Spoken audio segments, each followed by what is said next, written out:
അസ്സലാമു അലൈക്കും. എന്തൊക്കെയുണ്ട് എല്ലാവരും വർത്താനൊക്കെ? എല്ലാവർക്കും സുഖമല്ലേ? നമുക്ക് കുഴപ്പമൊന്നുമില്ല, അൽഹംദുലില്ലാ, റാഹത്തായിട്ട് അങ്ങനെ പോകുന്നുണ്ട്. നിങ്ങളെല്ലാവരെയും കൂട്ടാൻ വർത്താനം വിശേഷമൊക്കെ കമൻറ്റ് കൂടെ പറയാൻ മറക്കല്ലേ. ആദ്യമായിട്ട് കാണുന്ന കൂട്ടുകാരോ ഇതുവരെയായിട്ടും സബ്സ്ക്രൈബ് ചെയ്യാൻ മറന്ന കൂട്ടുകാരൊക്കെ ആണെന്നുണ്ടെങ്കിൽ സബ്സ്ക്രൈബ് ചെയ്യാനും അടുത്ത് കാണുന്ന ബെല്ലും അമർത്തി കൊടുത്തിട്ട് ഓൾ ഓപ്ഷൻ നോക്കി കൊടുക്കാനൊന്നും നിങ്ങളാരും മടിച്ച് നിൽക്കല്ലേ കേട്ടോ.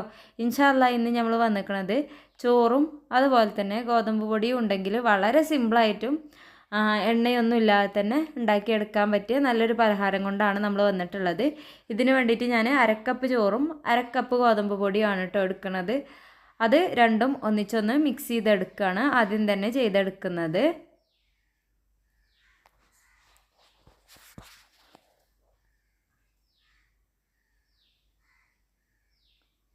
ഇത് രണ്ടും ഇതാ നമ്മൾ നല്ലപോലെ ഒന്ന് മിക്സ് ചെയ്തെടുത്തിട്ടുണ്ട്. ഇനി നമുക്ക് ഇതിലേക്ക് ആവശ്യത്തിനുള്ള ഉപ്പ് ചേർത്ത് കൊടുക്കണം.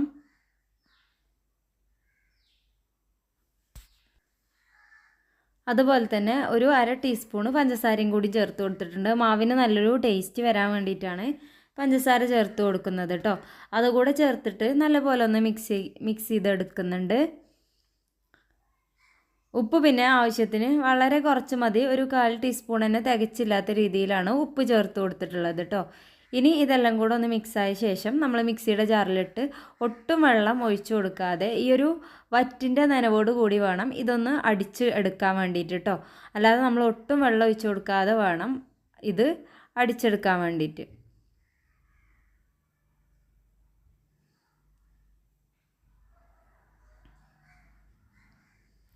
ഇനി ഇത് ഒരു 2-3 തവണ ഇങ്ങനെ നിർത്തി കറക്കുമ്പോൾ നമുക്ക് നല്ലപോലെ ഒന്ന് ആയി കിട്ടും. ഇതാ ഏകദേശം ഈ ഒരു പരുവത്തിൽ നമുക്കിത് ആയി കിട്ടിയിട്ടുണ്ട് കേട്ടോ. ഇനി നമുക്ക് ഇതിലേക്ക് വേണ്ടത് ഒരു ക്യാരറ്റാണ്. ക്യാരറ്റ് ഉണ്ട് എങ്കിൽ മാത്രം ക്യാരറ്റ് യൂസ് ചെയ്യുക. അല്ലാന്നുണ്ടെങ്കിൽ നിങ്ങളുടെ കയ്യിലുള്ള പച്ചക്കറി ഏതാണോ നിങ്ങൾക്ക് ഇതിലേക്ക് യൂസ് ചെയ്യാൻ ഇഷ്ടം അത് ഉപയോഗിക്കുക. ബീട്രൂട്ട് ക്യാരറ്റൊക്കെയാണ് ഇതിലേക്ക് ഏറ്റവും അനുയോജ്യമായിട്ടുള്ള പച്ചക്കറികൾ കേട്ടോ. അതിലേതുണ്ടെങ്കിലും നിങ്ങൾക്ക് ഉപയോഗിക്കാവുന്നതാണ്.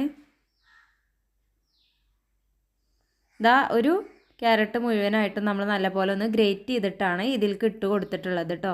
കണ്ടോ, നല്ലപോലെ ഗ്രേറ്റ് ചെയ്താൽ നമുക്കിത് ഇങ്ങനെ നല്ല പീസായി കിടക്കാതെ നല്ലപോലെ ആ ഒരു മാവിലത് ചേർന്ന് നിൽക്കും. അതുകൊണ്ടാണ് നമ്മൾ ഈ ഒരു രൂപത്തിൽ ഇത് ഗ്രേറ്റ് ചെയ്തെടുക്കുന്നത്. ഗ്രേറ്ററൊന്നും ഇല്ല എങ്കിൽ നമ്മൾ ജസ്റ്റ് ചെറിയ പീസസ് ആക്കിയിട്ട് മിക്സിയുടെ ജാറിൽ ഇതുപോലെ തന്നെ ഒട്ടും വെള്ളം ഒഴിക്കാതെ നമ്മൾ തേങ്ങ ചിരവി എടുക്കാൻ വേണ്ടിയിട്ട് ചെയ്യുമല്ലോ, ക്രഷ് ചെയ്തെടുക്കണ പോലെ ഒന്ന് ആക്കിയെടുത്താൽ തന്നെ നമുക്ക് നല്ല രീതിക്ക് ഈ ഒരു പരുവത്തിലായി കിട്ടും കേട്ടോ. ഇപ്പോൾ ഇതാ ഇത് നമ്മൾ ഈ ഒരു പരുവത്തിൽ നല്ലപോലെ കുഴച്ചെടുത്തിട്ടുണ്ട്. നല്ലപോലെ കയ്യിലൊട്ടുന്ന രീതിക്കാണ് ഈ ഒരു മാവ് ഇപ്പം ഉണ്ടാവുക.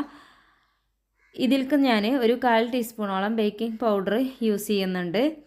ഒപ്പം തന്നെ ഒരു പിഞ്ച് ബേക്കിംഗ് സോഡ കൂടി യൂസ് ചെയ്യുന്നുണ്ട് കേട്ടോ. അത് അത്രേ യൂസ് ചെയ്യുന്നുള്ളൂ, അത്രയും വളരെ കുറച്ച് മാത്രമേ യൂസ് ചെയ്യുന്നുള്ളൂ കേട്ടോ.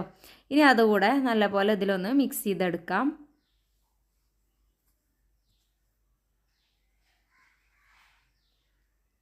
ഏത് ടൈമിലും നമുക്ക് വളരെ സിമ്പിളായിട്ട് ഉണ്ടാക്കിയെടുക്കാൻ പറ്റിയ നല്ലൊരു സ്നാക്ക് റെസിപ്പിയാണ് കേട്ടോ. അപ്പോൾ നമ്മൾ രാവിലെ ആണെങ്കിലും വൈകുന്നേരത്താണെങ്കിലൊക്കെ വളരെ പെട്ടെന്ന് നമുക്ക് റെഡിയാക്കി എടുക്കാൻ പറ്റും. ഒത്തിരി ഐറ്റംസും കാര്യങ്ങളൊന്നും ഇല്ലാതെ തന്നെ ഈ ഒരു സ്നാക്ക് വളരെ ടേസ്റ്റിയോട് കൂടി നമുക്ക് കഴിക്കാൻ വേണ്ടിയിട്ട് പറ്റണ ഒരു പലഹാരമാണ് കേട്ടോ. അപ്പോൾ അത് നല്ലപോലെ നമ്മൾ ബേക്കിംഗ് പൗഡറും ബേക്കിംഗ് സോഡയും ഇട്ട് കഴിഞ്ഞാൽ നല്ലപോലെ മിക്സ് ചെയ്തെടുക്കണം. എങ്കിൽ മാത്രമേ അത് എല്ലായിടത്തും ഒരുപോലെ ആയി കിട്ടുള്ളൂ കേട്ടോ.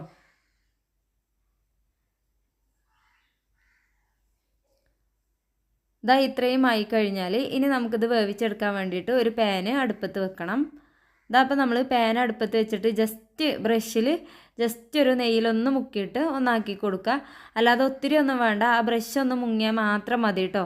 ഈ ഒരു പരുവത്തിൽ നമ്മളിതൊന്ന് വെറ്റ് ചെയ്ത് കൊടുത്തിട്ടുണ്ട്. അതിന് ശേഷം നമ്മൾ ഇത് ചട്ടി ഏകദേശം ഒന്ന് ചൂടായി വരാൻ വേണ്ടിയിട്ട് ഹൈ ഫ്ലെയിമിലിടുക.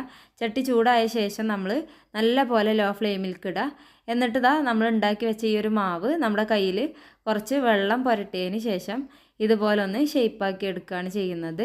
ഇതാ കണ്ടോ, ഈ ഒരു ഉരുള എടുത്തിട്ട് ഏകദേശം ഒരു വലിയ നെല്ലിക്കനോളം വലുപ്പത്തിലാണ് നമ്മൾ ഈ ഉരുള എടുക്കുന്നത്.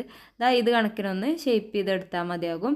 നല്ല ലൂസ് പരുവത്തിലാണ് ഉള്ളത്. അതുകൊണ്ട് തന്നെ നമ്മൾ ഈ ഒരു പരുവത്തിൽ ഷേപ്പ് ചെയ്തെടുക്കുമ്പോൾ കയ്യിലൊട്ടാതിരിക്കാനൊക്കെ വേണ്ടിയിട്ട് വെള്ളം പുരട്ടുന്നതാണ് നല്ലത്. അങ്ങനെ നമ്മളിത് മുഴുവനായിട്ടും ഇതിലേക്ക് ഈ ഒരു പരുവത്തിൽ ചേർത്ത് കൊടുക്കുന്നുണ്ട്. ഏകദേശം ഈ ഒരു അളവിൽ നമുക്ക് 10 സ്നേക്കോളം കിട്ടും കേട്ടോ ഈ ഒരു അളവിൽ ഉണ്ടാക്കുമ്പോൾ. ഞാനിവിടെ 2 പ്രാവശ്യമായിട്ടാണ് ഇത് ആക്കിയെടുത്തിട്ടുള്ളത്. എണ്ണയോ കാര്യങ്ങളൊന്നും വേണ്ടാത്തതുകൊണ്ട് തന്നെ ഇത് നല്ല ഒരു പലഹാരമായിട്ട് നമുക്ക് കിട്ടും കേട്ടോ. നല്ല ടേസ്റ്റോട് കൂടി കഴിക്കാൻ പറ്റിയ നല്ലൊരു സ്നാക്കാണ്. തീർച്ചയായിട്ടും എല്ലാവരും ട്രൈ ചെയ്യണം.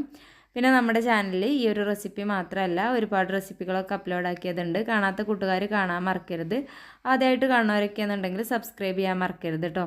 പിന്നെ അതാ ഇതുപോലെ ഒന്ന് അടച്ച് വെച്ചിട്ട് ജസ്റ്റ് ഇങ്ങനെ കുറച്ച് കഴിയുമ്പോൾ ഒന്ന് തുറന്ന് നോക്കുക. അതിൻ്റെ മുകൾ ഭാഗം നല്ല പോലെ ഡ്രൈ ആയിട്ടുണ്ടെങ്കിൽ നമുക്ക് ഈ ഒരു പലഹാരം വെന്തിട്ടുണ്ടാവും കേട്ടോ.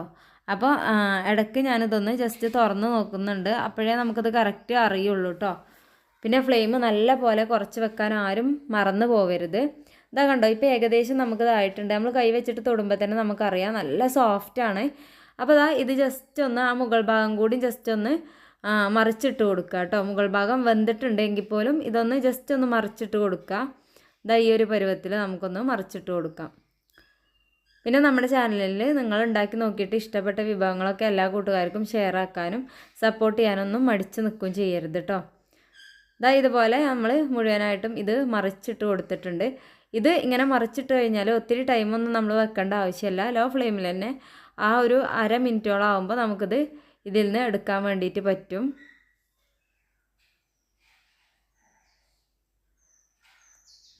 ഇത് അത്രയായാൽ മതി. ഇതാ ജസ്റ്റ് നമ്മൾ മറിച്ചിടുമ്പോഴേക്ക് തന്നെ അതിൻ്റെ ആ ഒരു പുറഭാഗം ഇതുപോലെ ചെറിയൊരു ഇതായിട്ട് വരും, ഒരു ബ്രൗൺ കളറായിട്ട് വരും. ഇതാ ഇത്രയും ആയാൽ മതി.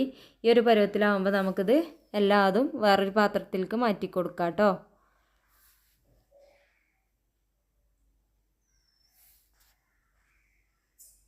കാണാൻ തന്നെ നല്ല ഭംഗിയാണ്. കാണുന്ന പോലെ തന്നെയാണ് കഴിക്കാനും നല്ല ടേസ്റ്റാണ് കേട്ടോ.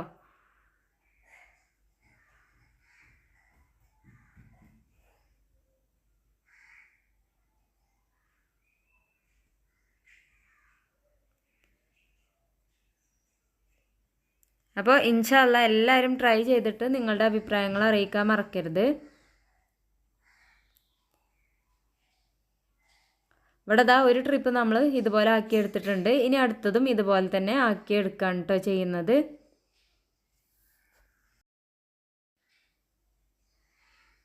അപ്പോൾ ദാ ഇന്നത്തെ വീഡിയോ ഇത്ര തന്നെ ഉള്ളൂ. ഉൾഭാഗം നല്ല സോഫ്റ്റാണ്. ഞാനൊന്ന് പൊട്ടിച്ച് കാണിച്ചു തരുന്നുണ്ട്.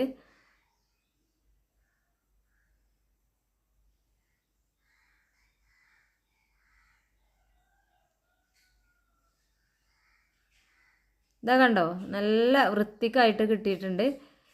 ഇൻഷാ അല്ലാ എല്ലാവർക്കും ഇഷ്ടപ്പെട്ടു എന്ന് വിചാരിക്കുന്നുണ്ട്. ഇനി അടുത്ത നല്ലൊരു വീഡിയോ ആയിട്ട് വരുന്നവരെ എല്ലാ കൂട്ടുകാർക്കും അസ്സലാമു അലൈക്കും.